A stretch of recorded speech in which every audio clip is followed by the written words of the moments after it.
Merci à Alain Petit-Mermet qui est déjà monté, ça facilite. Bienvenue mon frère, ça faisait un moment qu'on ne t'a pas vu. Et Moi non plus. on est content, est-ce qu'on est content de le revoir, Église des Beauvresses? Ça faisait un moment qu'on n'a pas vu Alain Petit-Mermet. On peut aussi l'accueillir. Et on va prier juste pour la prédication. Amen. Père éternel, Seigneur Jésus, Père, tu as dit, Père, que l'homme ne vivra pas que de pain seulement, mais de tout ce qui sort de ta bouche. Et Papa, ce matin, Père, aide-nous à être concentrés, aide-nous à recevoir ta parole qui va descendre, afin, Seigneur, qu'elle fasse l'effet qu'elle doit faire. Et Père, nous te prions pour Alain, que tu inspires chacune de ses paroles, chacune des choses qu'il va dire, car Père, nous croyons que l'Esprit va parler à travers de lui.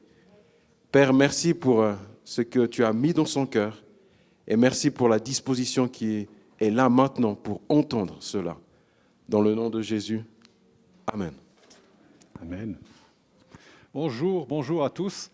Merci pour votre accueil. Je suis très touché. Ça fait effectivement 2-3 mois que nous n'avons pas pu venir. Je vous salue de la part de mon épouse aussi, qui est alitée, malheureusement. Depuis quelque temps, elle souffre beaucoup d'une maladie de la peau qui l'a atteinte. Mais c'est une période où ça va de mieux en mieux. Mais elle a passé quelques semaines très, très pénibles, voire quelques mois aussi. Enfin, depuis que nous avons déménagé, pour elle, c'était le canapé, le lit, voilà. Mais elle vous salue et je le fais aussi. Je suis très heureux d'être au milieu de vous. On va continuer donc cette étude du livre de l'Apocalypse. Et cette fois, eh bien, nous allons faire quelque chose de spécial. Ça, c'est pas le livre de l'Apocalypse, hein, c'est une map monde. Mais vous vous rappelez, la dernière fois, je vous parlais, je crois que ce sera mieux comme ça, je vous parlais on était dans le chapitre 4, où nous étions dans le ciel avec Jean. Chapitre 5, apparaît l'agneau au milieu du trône, mais aussi, surtout, un livre fermé dans la main du Père. Vous vous rappelez, et Jean qui pleurait beaucoup, parce que ce livre était fermé, et on entendait un ange crier « Qui est digne d'ouvrir ce livre ?» Je vais peut-être me mettre devant comme ça. « Qui est digne d'ouvrir ce livre ?» Et il n'y avait personne qui était digne. Donc on avait parlé un peu de la dignité. Cette dignité, selon Dieu, c'était d'avoir l'obéissance face à la liberté. Cette obéissance qui faisait que Christ est allé en obéissance jusqu'au bout, jusqu'à la mort, à la croix, pour s'offrir en sacrifice, alors qu'à sa disposition était toute la puissance des cieux, toute la puissance du ciel, toute la puissance de Dieu. Il aurait pu, à un moment donné, dire « c'est trop, je ne peux pas aller plus loin ». Mais il a obéi au Père par-dessus lui-même, par-dessus sa propre vie. Il a prouvé, en montant auprès du Père avec son propre sang, qu'il a obéi et que Dieu pouvait lui faire confiance et que Dieu pouvait lui donner le règne à venir sans craindre qu'il y ait de catastrophes, comme ça s'est passé avec Adam et Ève, quand on remonte au livre de la Genèse. C'est comme si Jésus disait « Moi, tu peux me confier tout l'univers, tu sais maintenant que je t'obéirai jusqu'au bout. » Et à la limite, comme nous voyons dans la Genèse Dieu qui s'en va, on dirait qu'il laisse Adam et Ève tout seuls, c'est un peu comme si Jésus disait « Tu pourras faire tes affaires, quand tu reviendras, tout sera en ordre, car moi, j'ai prouvé que je t'obéirai. » Il a prouvé sa dignité. Et ça lui donne le pouvoir de se présenter devant Yahvé, le Dieu tout-puissant d'Abraham, d'Isaac et de Jacob, le Père, qui est sur son trône. Et je vous rappelle que sur ce trône, sortaient de ce trône sortent des éclairs, sortent des tonnerres, sortent des voix. Et ce trône est environné aussi d'un arc-en-ciel, d'un halo, d'un arc-en-ciel circulaire, parce qu'on est dans les cieux. Mais ça signifie que toute la puissance de l'univers, toute la puissance de la nature, toute la puissance de la création était là. Et je veux juste vous dire, nous avons vécu des orages cet été, et vous savez, quand vous êtes au lit ou pire, vous faites du camping et vous entendez la foudre, vous entendez le tonnerre, vous êtes vite inquiet, voire apeuré. Il y a une puissance. Et là, vous êtes devant la source de cette puissance. Et évidemment, aucun être humain ne peut se tenir devant Dieu sans périr, sans être foudroyé.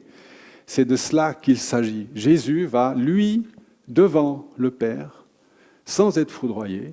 Les chérubins, ces créatures vivantes, ces êtres vivants qui sont autour du trône, ont pour ministère de protéger la sainteté de Dieu. Mais là, ils déposent leur épée contre des harpes, contre des coupes d'or qui contiennent des parfums. On me dit de me déplacer.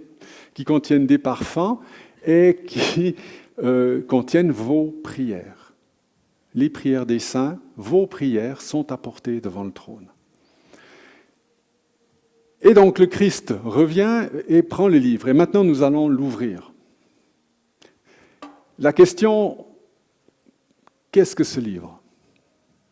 Eh bien, c'est le livre que Dieu a écrit, car Dieu a écrit un livre. C'est le livre de tout ce qu'il a sur le cœur, tout ce qu'il avait projeté, toute sa création, tout son univers. C'est le livre du règne de Jésus-Christ. C'est le livre de notre vie aussi, avec lui. Et nous voyons ici ce livre fermé. Et la première chose que va faire l'agneau de Dieu, ben évidemment, c'est d'ouvrir ce livre. Parce que s'il reste fermé, eh ben, ça ne nous sert à rien. Notre foi ne nous sert à rien. Notre vie est finie. Notre condamnation a remporté la victoire, on pourrait dire. Donc, grâce à l'agneau, grâce à Jésus-Christ, nous avons un avenir, une espérance, et le Seigneur prend les choses en main. Amen. Alors, évidemment, ça va être un peu technique. Je veux juste déplacer la guitare, peut-être, pour pas qu'elle fasse de l'ombre ici. Voilà. Donc, on va ouvrir les sceaux avec le Seigneur, et vous allez voir qu'il va nous montrer ce qui tient le royaume de Dieu fermé. Ce qui fait qu'aujourd'hui, le royaume de Dieu n'est pas encore là. Et si tu peux mettre la prochaine image. Voilà. Là, vous avez les 4 premiers sceaux pour aller plus vite. Je les ai mis les 4, vous connaissez. Et nous allons découvrir ce qui empêche le royaume de Dieu de venir. Ce qui fait obstacle. Et ce que nous allons découvrir, c'est 2 choses très importantes. Un, c'est Jésus-Christ lui-même qui ouvre ces choses. Parce que des fois, ça chauffe un peu. Hein. Donc, on a là un Seigneur tout-puissant qui prend autorité. Et deuxièmement, il va amplifier les choses. Il va amplifier les choses.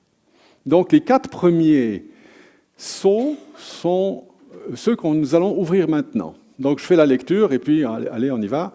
On ouvre le premier sceau. Tac. Qu'est-ce qui se passe ? Jésus-Christ ouvre le premier sceau.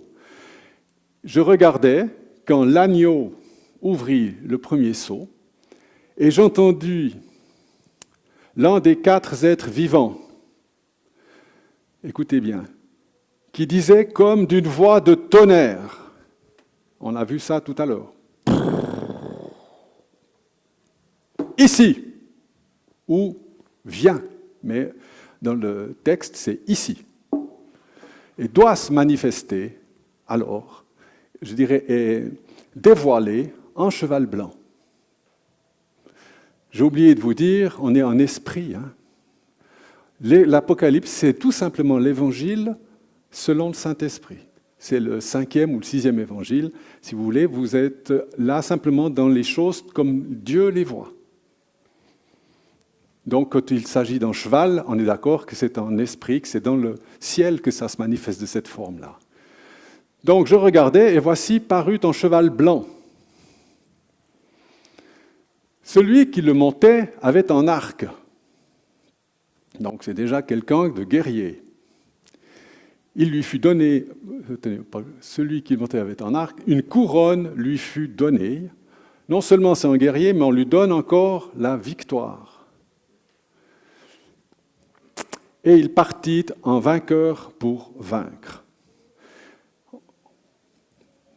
Que va-t-il faire ? Qui est ce cheval blanc ? Beaucoup de théologiens ont des versions différentes. Nous allons voir que l'Écriture nous donne tout ce dont nous avons besoin pour comprendre qu'il s'agit ici, bien entendu, de l'esprit d'impérialisme, j'ai noté, et l'Antichrist, je dirais ça, c'est l'aboutissement. Certains disent non, c'est Jésus-Christ. Non, parce que c'est Jésus-Christ qui ouvre le livre, et puis Jésus-Christ, il ne vient pas avec un arc. On est d'accord, il vient avec l'arc-en-ciel, lui, pas l'arc du guerrier. Donc, on verra, je vous montrerai que l'Écriture nous donne quelques précisions là-dessus. C'est donc une des choses qui empêche le royaume de Dieu, jusque-là, de s'établir, c'est l'esprit d'impérialisme. Et nous voyons dans la Bible, si vous le prenez depuis le début, qu'Israël a toujours été sous des dominations étrangères. C'est de cela qu'il s'agit.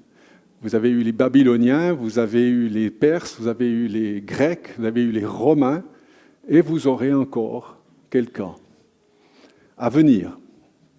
C'est donc cet esprit-là, bestial, pour ça qu'on verra qu'il est mentionné des bêtes de la terre, c'est cet esprit-là qui empêche le royaume de Dieu de s'établir, qui combat le royaume de Dieu, et que Jésus manifeste à ses enfants, à son Église. Il nous emmène avec lui dans ce qu'il fait maintenant,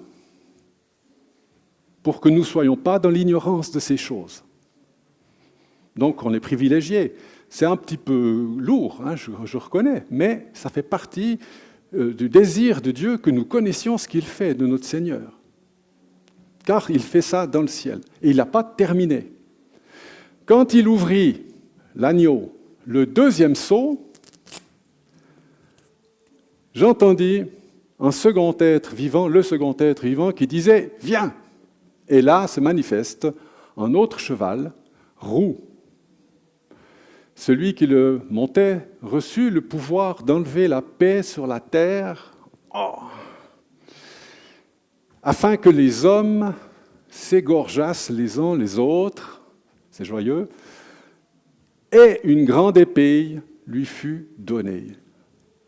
Donc, d'abord, il a un pouvoir de destruction, de haine, et on lui donne encore une épée. On lui fournit encore ce dont il rêve pour nuire. Je suis obligé de dire, quand nous prions le Notre Père, vous avez un peu la même séquence, et on dit « Pardonne-nous comme nous pardonnons aussi ». Donc, quand j'ai cherché, j'ai marqué « esprit de vengeance à la guerre », c'est de la désobéissance à ce que Jésus nous demande. Ce n'est rien d'autre qu'un jugement sur ceux qui refusent de pardonner et de recevoir le pardon. Alors, le fruit de leur choix, c'est la guerre. Car si on ne pardonne pas, on déteste, on cultive la haine. Donc vous voyez, on dit « Ah, ce livre, des fois, c'est dur ». Oui, mais il faut comprendre. C'est la désobéissance de l'homme qui rend les choses dures. Jésus les manifeste et puis il va dire « Ok, on va aller jusqu'au bout ». Car, je vous le montrerai tout à la fin, quand le Seigneur viendra, il viendra pour anéantir cette fois le mal sur la terre. Donc il faudra que le mal ait pris toute son ampleur. C'est pour ça qu'il est amplifié. Jésus nous l'avait dit, hein. Je ne suis pas venu amener la paix, mais l'épée. C'est aussi dans l'Évangile. Faisons la paix, nous, avec ça, et comprenons que c'est pour nous, mais il n'est pas en train de parler de nous. Il nous montre ce qu'il fait. Comme Dieu montrait à Abraham qu'il avait un jugement prévu pour Sodome et Gomorrhe, Abraham n'était pas concerné par le jugement, mais Dieu lui a confié parce qu'il avait envie de parler de ça à son ami.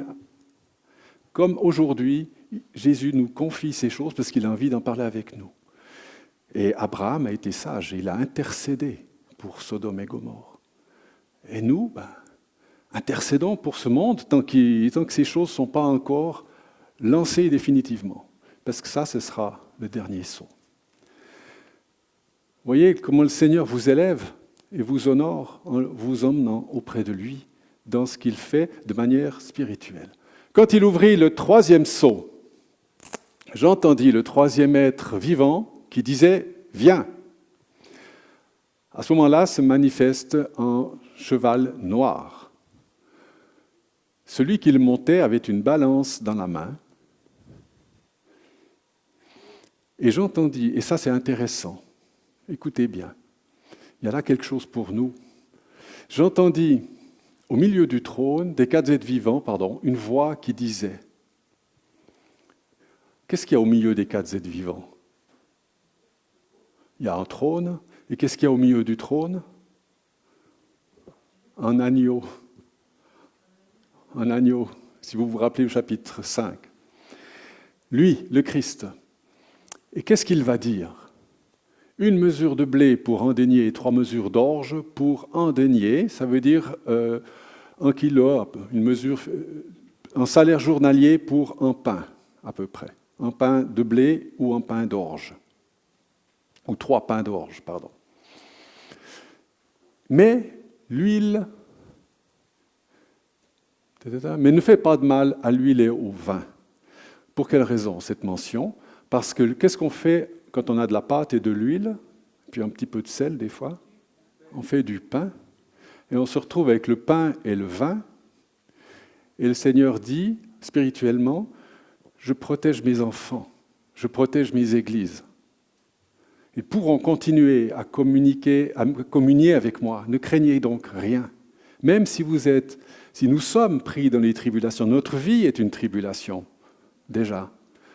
Notre vie n'est pas facile. On rêve tous d'une vie heureuse et facile, et puis des fois on a cru qu'en se convertissant, ça allait venir vite. Ça vient, mais ça ne vient pas toujours vite. Mais le Seigneur veille au travers de toutes ces choses, et on parle de l'inflation aussi maintenant, on connaît ça, le cheval roux et le cheval noir, et tout d'un coup ils sont presque à la porte, d'une manière ou d'une autre. Eh bien, le Seigneur dit, ne craignez rien, je suis là avec mes enfants, avec mon Église, et vous aurez toujours de quoi célébrer le culte et de quoi vivre pour venir me célébrer. Le pain et le vin, c'est pour ça que cette mention est là. Nous sommes au centre du regard de Dieu, même si autour, les choses se dégradent plutôt. C'est que les temps doivent s'accomplir. Rappelez-vous qu'il s'agit des choses qui doivent arriver, du fait que Dieu a décidé qu'il fallait qu'elles arrivent. Donc, des fois on peut dire plus vite c'est fait, mieux c'est. Quand il ouvrit le 4e sceau, si j'y arrive, clac, j'entendis la voix du 4e animal, être vivant, qui disait « Viens !» Je regardais et voici un cheval de couleur pâle ou verdâtre, selon les traductions. Celui qui le montait se nommait la peste, et le séjour des morts le suivait. C'est toujours pas très joyeux. Nous avons connu aussi des pandémies. Donc on pourrait aussi voir une dégradation. Depuis l'Empire, vous avez un impérialisme qui mène à des guerres, qui mène à des inflations et qui mène à des famines et ensuite à des pandémies. Donc ce sont des jugements. Et ces jugements-là, vous les retrouvez aussi dans l'Ancien Testament, c'est des jugements qui suivent Israël quand il est chassé de son pays.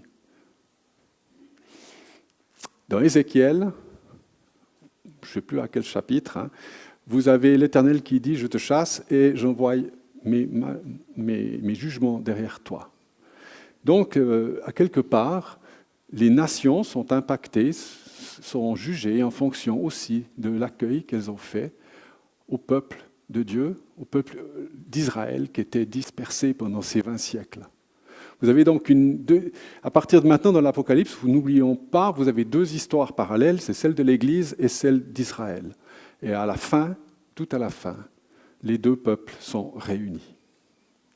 Ici, vous êtes quand même liés à la déportation d'Israël et à ces chevaux qui les poursuivent et qui impactent partout. Si on bénit ce peuple, si on prie et qu'on accueille, les chevaux sont apaisés. Et regardez autour de vous et regardez un peu comment se passent les nations, leur bénédiction ou leur non-bénédiction. Il y a toujours un délai, mais si on observe les choses, on se dit oui, c'est cohérent. Voilà, les 4 sceaux qui sont liés aux chérubins, à l'appel des chérubins, les 4 sceaux qui dévoilent des esprits qui règnent sur la terre sont manifestés. Les prochains sauts, ce sera un peu différent. Mais nous avons déjà là pas mal ouvert le livre, c'est le livre des promesses et du royaume de Dieu. Et nous voyons que ces choses sont déjà déliées, manifestées dans le ciel. Et quand nous prions que ta volonté soit faite sur la terre comme dans le ciel, eh bien Jésus viendra les manifester sur la terre. Tu peux mettre la suivante. Le 5e sceau. Ah pardon, je vais un peu trop vite. Je voulais juste vous montrer ça. Non, tu peux revenir juste d'après. Je voulais juste vous montrer. Vous connaissez Matthieu 24, c'est quand les disciples demandent à Jésus, c'est quand ton avènement, quand c'est que c'est la fin du monde, et toutes ces questions. Puis Jésus fait tout le discours de la fin des temps. Et il emploie exactement la même séquence que l'ouverture des 7 sceaux. C'est pour ça que vous voyez, prenez garde que personne ne vous séduise. Plusieurs viendront sous mon nom, disant c'est moi le Christ, c'est moi le Messie, c'est moi loin, c'est moi celui qui va régner, c'est moi qui ai reçu le pouvoir. Et ils séduiront beaucoup de gens. Ensuite, il dit, vous entendrez parler de guerre. En fait, ça va un peu plus loin. Ensuite, il y aura des famines et il y aura des tremblements de terre qui sont tous les uns les conséquences des autres et qui impliquent aussi cette séquence. Et ça continue encore, mais je ne veux pas mélanger les textes ici. Ce n'est pas une étude, c'est une prédication. Donc, vous voyez que le Seigneur est cohérent. Il y a d'autres passages où il emploie la même séquence. Et on peut comme ça définir que oui, le cheval blanc est bel et bien l'esprit d'impérialisme qui a régné sur Israël et qui règne encore sur lui. Et à la place du Christ. Et ce n'est pas pour rien qu'il est blanc avec une couronne, parce que l'Antichrist, il veut se faire passer pour le Christ, bien entendu, auprès d'Israël et du monde. Voilà pourquoi c'est un cheval blanc. Nous verrons au chapitre 19 que le vrai cheval blanc, avec le vrai Christ, arrive. Et là, on sera plus tandis qu'ici, c'est de la séduction. Garde-nous de la tentation. Aussi, ça fait partie du Notre Père. Garde-nous de la tentation, garde-nous du mal. Ne nous laisse pas tomber en tentation. Ne nous laisse pas non plus être séduits par ces mensonges. Voilà. 5e sceau. Là, on change, il n'y a plus de chérubins. Il n'y a plus de « viens ici, sors, ici ». Non, vous n'avez plus du tout ça. Pourquoi? Parce que ça parle de nous, là. Quand il ouvrit le 5e sceau, je vis sous l'autel, et je vous ai mis l'autel ici par rapport au temple, c'est l'autel du sacrifice, ou l'autel des holocaustes. Je vis sous l'autel les âmes de ceux qui avaient été immolés à cause de la parole de Dieu et du témoignage qu'ils avaient rendu. La parole de Dieu et du témoignage. La loi et la grâce, l'Ancien et le Nouveau Testament. Le témoignage, c'est l'Évangile, bien entendu. Ils crièrent d'une voix forte en disant « Jusqu'à quand, Maître saint et véritable, tardes-tu à juger et à tirer vengeance de notre sang sur les habitants de la terre ?» Voilà ceux qui sont morts pour Christ ou pour Dieu, par obéissance à Dieu. Nous savons que l'âme est dans le sang. Au niveau spirituel, dans le ciel, ils sont sous l'autel. Et ils crient. Et souvent, on entend ça dans la Bible. Là, j'entends crier le sang que tu as versé, déjà Abel, depuis Abel jusqu'au dernier.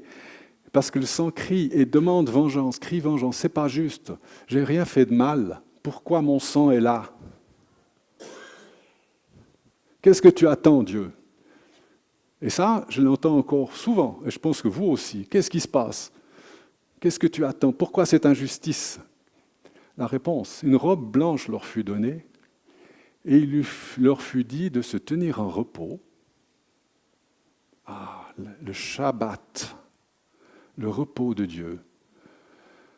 Donc ils restaient en paix, quelque temps encore, jusqu'à ce que fût complet le nombre de leurs compagnons de service et de leurs frères qui devaient être mis à mort comme eux. De nouveau, vous avez le verbe « devoir » qui doivent être mis à mort comme eux. Il y a un décompte.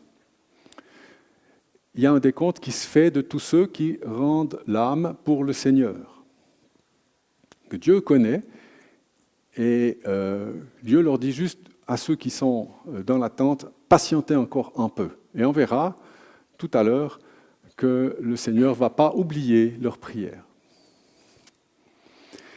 Dans les premières églises, c'était souvent les pasteurs ou les évêques qui étaient arrêtés par les puissances romaines et jetés au lion. Enfin, ils avaient toutes sortes de manières de les traiter pour essayer d'effrayer l'Église et d'empêcher le christianisme de se développer.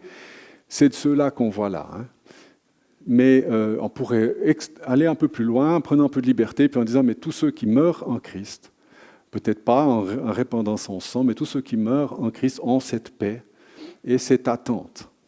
Une robe blanche, la justice de Christ vous est accordée. Attendez juste que le nombre, le quorum soit atteint. Le quorum de la patience de Dieu. Car qu'est-ce qui va se passer? Ça, c'était le 5e sceau, qui retenait donc le royaume de Dieu. C'était la mort des justes. Une injustice. Et Dieu ne peut pas tolérer l'injustice. Voilà pourquoi tu peux passer à la 6e. Il dit parce qu'il va venir un moment, ce qu'on appelle la colère. Les termes colère, ce n'est pas moi qui l'ai mis, c'est l'Écriture. À un moment donné, vous avez dans l'Apocalypse, attention quand vous la lisez, une partie c'est la tribulation, une partie c'est la colère. Ne mélangez pas les deux. La tribulation, les tribulations et la tribulation, c'est le lot de ceux qui croient.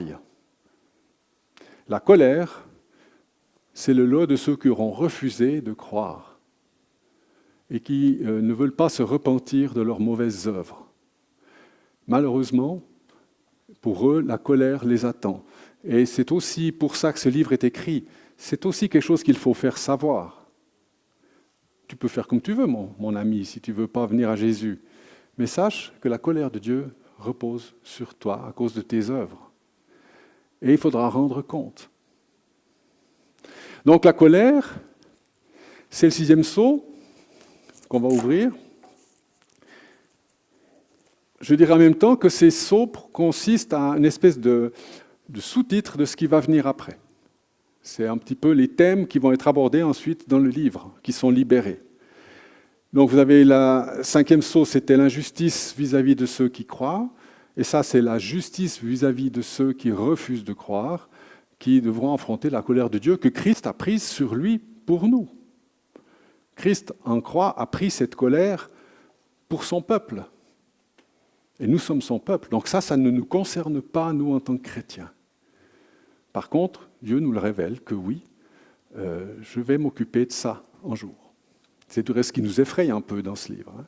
Mais il faut bien comprendre que nous ne sommes pas concernés. L'apôtre Paul dira, nous ne sommes pas destinés à la colère. Il emploie exactement ce terme-là. Ce n'est pas quelque chose pour le peuple de Dieu. C'est quelque chose dont nous échappons. Et ce sera développé il y a des visions particulières dans l'Apocalypse, et la colère, c'est que la vision de la colère. Donc c'est vrai que si on la lit sans comprendre ces divers thèmes qui sont abordés, eh bien on n'y comprend rien quand on arrive à la fin. On ne sait pas vraiment quoi faire avec ce qu'on a lu. Voilà, donc nous avons déjà ouvert là les 6 sceaux qui retenaient fermés le destin de Dieu que Dieu a pour nous, le programme que Dieu a. Et c'est tout. Il n'y a pas d'autres événements qui sont annoncés qui retiennent, je dirais, le royaume de Dieu de venir. C'est ces 6 sceaux. Le 7e, c'est celui qui s'ouvrira quand le livre se déroulera. À partir du 7e, le 7e sceau, c'est celui qui retient ces choses. Donc nous en sommes là aujourd'hui. Nous sommes au courant, ce livre est ouvert, et au niveau de notre histoire, de la vie sur Terre, nous sommes dans cette situation-là. Il ne reste plus que ça, et les choses sérieuses commencent. À savoir, l'histoire biblique reprend. Vous avez remarqué que depuis 20 siècles, depuis Jésus-Christ, l'Église a fait son travail, les églises ont fait leur travail, mais il ne s'est pas passé grand-chose au niveau prophétique qu'on peut aller dire il n'y a pas eu beaucoup de prophètes, il y a eu des évangélistes, il y a eu des témoins, c'est le rôle de l'Église, mais Israël n'était plus là. Et les grandes choses de la Bible, on ne les a pas vécues. Il y a eu une suspension du déroulement du temps, car le programme de Dieu passe par Israël. C'est pour ça qu'Israël est revenu, les amis, sur la scène publique, parce que pour la dernière séquence, avant le royaume de Dieu, où Dieu va s'occuper de son adversaire, il faut qu'Israël soit là. Parce qu'il a aussi un compte à régler avec Israël, Jésus. On y va ? Oui, voilà, ça c'était, je pensais qu'il y avait Dieu donné. Hein. Celle-ci, je vous la commente juste. Entre le 6e et le 7e sceau, vous avez un chapitre particulier qui parle d'autre chose. Vous avez plus bas la même chose avec les trompettes. Vous avez 6 trompettes, ensuite un chapitre qui parle d'autre chose, et puis la 7e trompette. Ici, vous avez les 6 sceaux, un chapitre qui parle d'autre chose, et le 7e sceau. Même chose avec les coupes. Et moi, je me disais, c'est pas possible. Et tout d'un coup, j'ai compris que ce que vous avez dans cette partie intermédiaire, c'est ce qui va commencer quand on aura ouvert ça. Et ça nous mène, les 144 000 et la multitude des rachetés, ça nous mène à la 7e trompette, à la fin de la séquence suivante. Et c'est donc un livre qui est comme les roues du char de Dieu, c'est un livre tourbillon. Et c'est des fois bien de comprendre comment ça marche. Ce n'est pas un poète vaudois qui a écrit l'Apocalypse. C'est Jean, un juif, et sous l'inspiration du Saint-Esprit. Et il faut comprendre des fois le mouvement. Et quand vous voyez que c'est comme une roue, que vous avancez dans le temps, et qu'en fait on annonce au chapitre 7 ce qui va être à la fin de la séquence qui va suivre, c'est un livre qui se prophétise parmi, quoi. Il s'annonce à lui-même ce qu'il va dire plus tard. Donc on est dans la prophétie qui prophétise dans la prophétie. Voilà. Donc une fois qu'on a compris ça, on est un peu plus à l'aise. Et c'est pour ça qu'on peut commencer à dire qu'on peut commencer à y voir clair maintenant. Le temps vient où le Seigneur nous révèle ces choses pour qu'on puisse comprendre ce qu'il veut nous dire, pourquoi ça paraît si compliqué. Donc quand vous faites une lecture pour vous-même de ce livre, pensez-y et n'allez pas tout mélanger, parce qu'alors vous n'arrivez pas à comprendre ce qui se passe et ce que vous lisez. Voilà, J, tu peux mettre la suivante. 7e sceau. On y va. Hein, et à partir de là, qu'est-ce qui se passe ?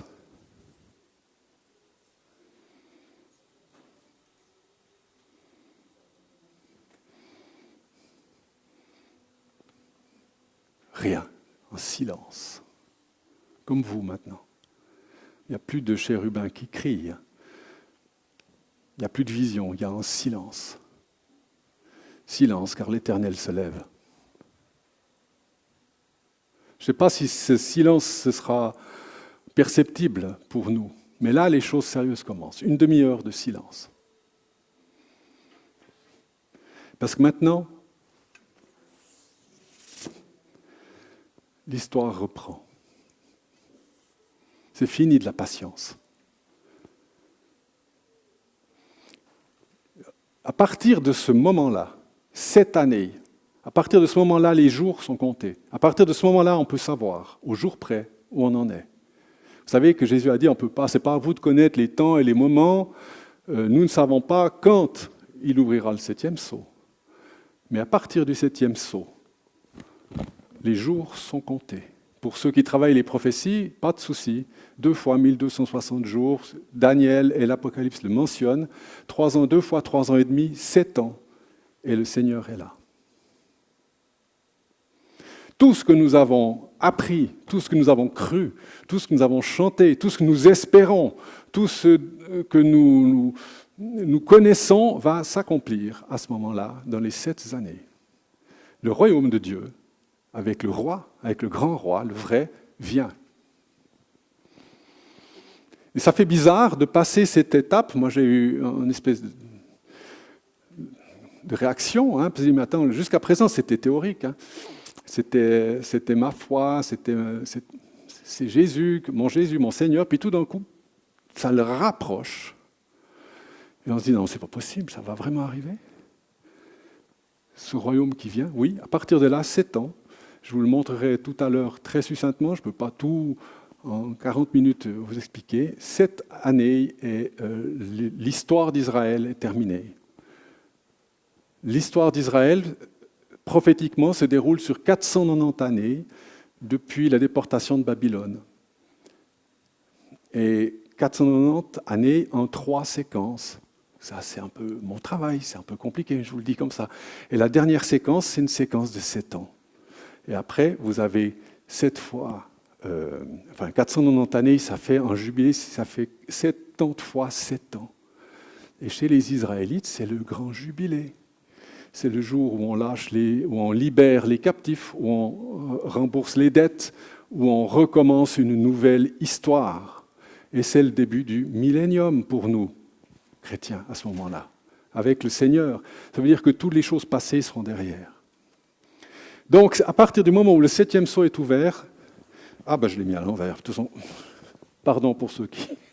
Voilà, c'est pas très clair, j'ai mis Jérusalem en rouge, c'est juste qu'à partir d'ici, l'histoire recommence. Et les dernières prophéties, pas encore accomplies, à partir de ce moment-là, s'accompliront. La première avec ce fameux antichrist qui va faire une alliance de paix et qui va réussir à imposer cette alliance de paix. À partir de là, le décompte est parti et le grand rendez-vous avec le Seigneur. Et nous, on prépare nos valises car notre départ approche. Lisons le texte. Quand il ouvrit le 7e sceau, il y a eu donc un silence d'environ une demi-heure. Je vis les 7 anges qui se tiennent devant Dieu et 7 trompettes leur fut donnée. Vous avez vu tout à l'heure, la prochaine séquence, ce sera les trompettes. Les 7 trompettes. Les trompettes, c'est les événements. La 7e trompette, dira l'apôtre Paul, lui il parle de la dernière trompette, nous partons. Donc ça s'approche. Un autre ange vint, et là, on va voir ce qui va se passer. Un autre ange vint sur l'autel. Vous savez cet autel qu'on a vu au 5e sceau, avec les justes qui prient « Jusqu'à quand, Maître saint et véritable ?» Puis qu'on leur dit « Attendez encore un peu ». Ici, c'est la fin de cette attente. Il vint sur l'autel ayant un encensoir d'or, on lui donna beaucoup de parfums afin qu'il les offrît avec les prières de tous les saints, avec toutes vos prières, sur l'autel d'or qui est devant le trône. Tu peux mettre la suivante ? Donc, voilà. Vous avez l'autel des holocaustes et l'autel d'or, l'autel des parfums. Donc l'ange vient sur l'autel des martyrs, on pourrait dire, l'autel de l'Holocauste. Il prend un encensoir, on lui donne vos prières, on lui donne les parfums. Il part, il rentre dans le temple, va se présenter devant Dieu et va présenter vos prières devant Dieu. Les prières des saints et les prières de ceux qu'on a vus qui disent « Jusqu'à quand, Seigneur, tardes-tu » Et puis il se passe quelque chose dont la pudeur de l'Apocalypse ne parle pas, et l'ange ressort. Puis il prit l'encensoir, il ressortit, il le remplit du feu de l'autel, ce feu où on a consumé les sacrifices, où les chrétiens et les juifs fidèles ont été sacrifiés, et il le jeta, il le remplit du feu de l'autel et le jeta sur la terre. C'est la justice qui vient.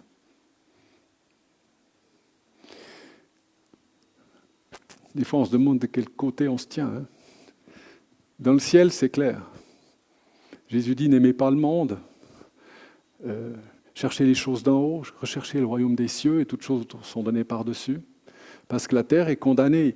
C'est à nous de tirer de la terre ceux qui cherchent et ceux qui désirent s'approcher de Dieu avant que ces choses ne s'accomplissent. Car il y aura un jugement sur tous les vols, tous les meurtres, tous les crimes, tous les viols, tous les assassinats, tous les mensonges, toutes les horreurs que la terre a portées depuis la chute d'Adam et Ève.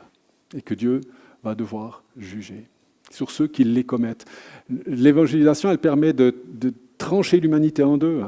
Ceux qui reviennent à Dieu et ceux qui ne le feront jamais parce qu'ils le haïssent et dont les racines viennent d'ailleurs. D'accord? Donc voilà, le 7e saut, l'ouverture, c'est la dernière séquence. Pour que vous puissiez, je puisse vous l'expliquer différemment, tu mets la dernière slide, s'il te plaît. Voilà.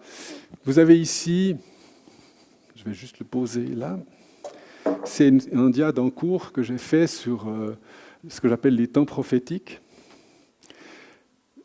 La 3e intervention de Jésus dans l'histoire d'Israël, elle se fera là, après 7 ans, une semaine d'année.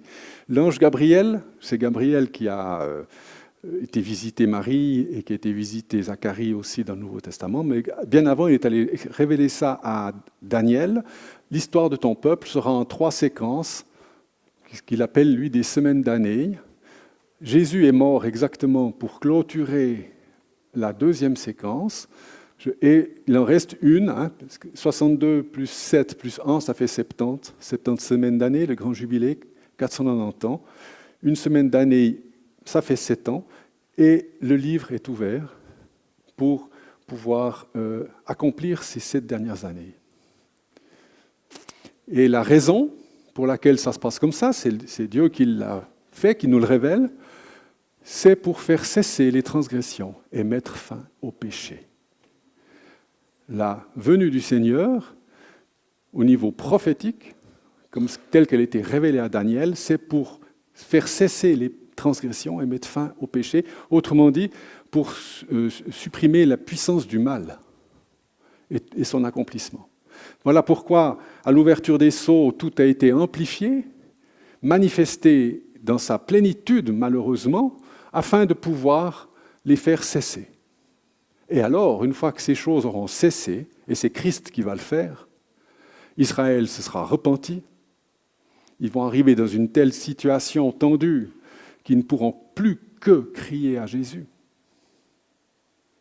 Jésus va les laisser se trouver sous la puissance de l'adversaire dans une situation tellement calamiteuse qu'ils n'auront plus d'autre choix de se dire, mais après tout, n'oubliez pas qu'il y a 2 témoins, il y aura 144 000 Israélites, ça on le verra la prochaine fois, qui témoigneront à ce moment-là, et à un moment donné, certains diront, attends, mais et si c'était vrai, ce qu'on a fait, ce qu'on nous dit depuis 2000 ans, est-ce que c'était vraiment lui le Messie? Et ils arriveront au point où ils vont crier à Jésus, tout à la fin.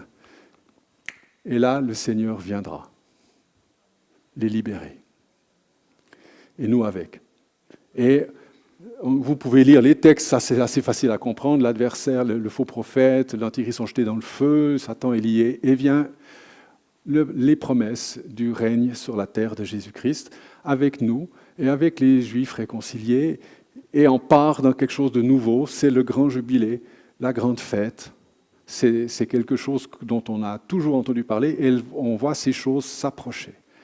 Donc ce qui les retient encore, et ce qui retient l'Antichrist, j'ai presque l'audace de le dire, vous savez que Paul dit qu'il y a quelque chose qui retient l'Antichrist, puis il ne dit pas ce que c'est.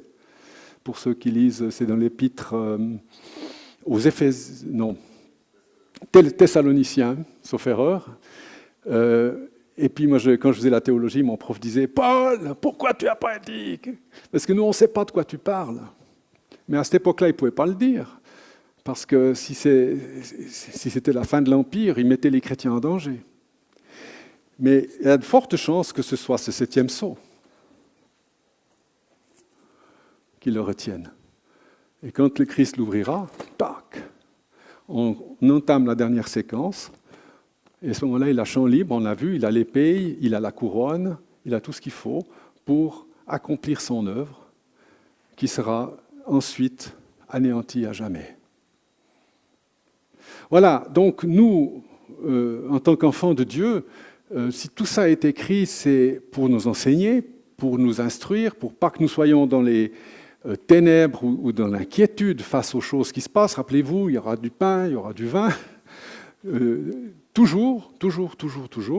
Et puis deuxièmement, surtout, c'est pour notre piété.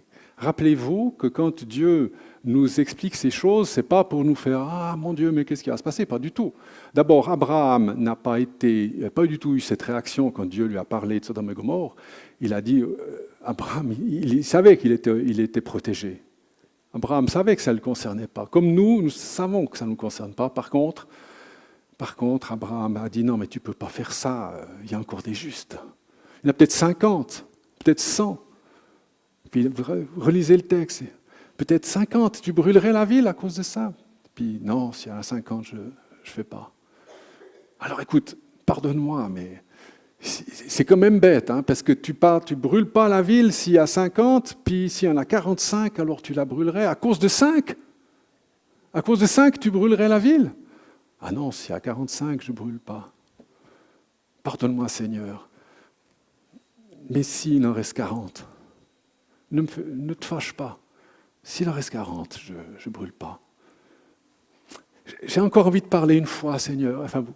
Et ils descendent jusqu'à 10. Et malheureusement, Lot et ses enfants, ils sont 4 ou 6, je ne sais plus. Alors, le Seigneur retire les justes de Sodome et Gomorrhe et ensuite il juge les villes. Il est dit aussi, par rapport à Sodome et Gomorrhe, que le cri des villes monte jusqu'à l'Éternel. Et on a vu ce cri, de quoi il s'agit, c'est le sang versé. Donc, en tant qu'enfants de Dieu, apprenons aussi à retrouver cette mentalité prophétique et arrivons à supporter ces choses qui nous appartiennent.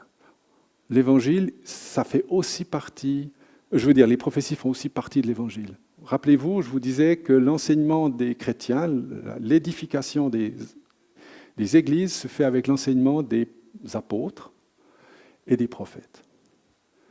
Christ étant la pierre angulaire, l'amour de Dieu.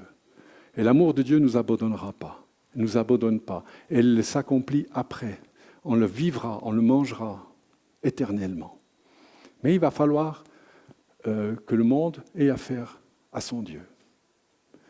Je rappelle que par lui, c'est réglé pour nous. Frères et sœurs, merci pour votre attention. Que Dieu vous bénisse. La prochaine fois, je vous parlerai des trompettes et puis peut-être la séquence entre le 6e et le 7e sceau, quand même un peu plus en détail. Il y a les 144 000 d'Israël, il y a la multitude, il y a encore bien des belles choses à voir. Merci de votre attention, merci de votre confiance. Je suis émerveillé de pouvoir parler de ces choses devant vous. Ça ne se passe pas toujours pareil, mais avec vous, vous prenez. Et si vous avez des questions, c'est tout à fait possible de venir me les poser ou de m'envoyer par mail ou sur WhatsApp ou comme ça, et je vous répondrai volontiers. Voilà, je voudrais demander à mon frère de venir et de terminer par la prière, s'il te plaît. Pour la prédication, ah oui. Pardon ? Non, tu pries. On peut dire gloire au Seigneur pour son message, sa parole. Vous savez pourquoi je lui ai demandé de venir prier ? C'était pour pas que vous m'applaudissiez. Alors bon, je vous remercie pour vos applaudissements, mais c'est le Seigneur. Et puis, merci d'être venu quand même. Amen. On va juste prier.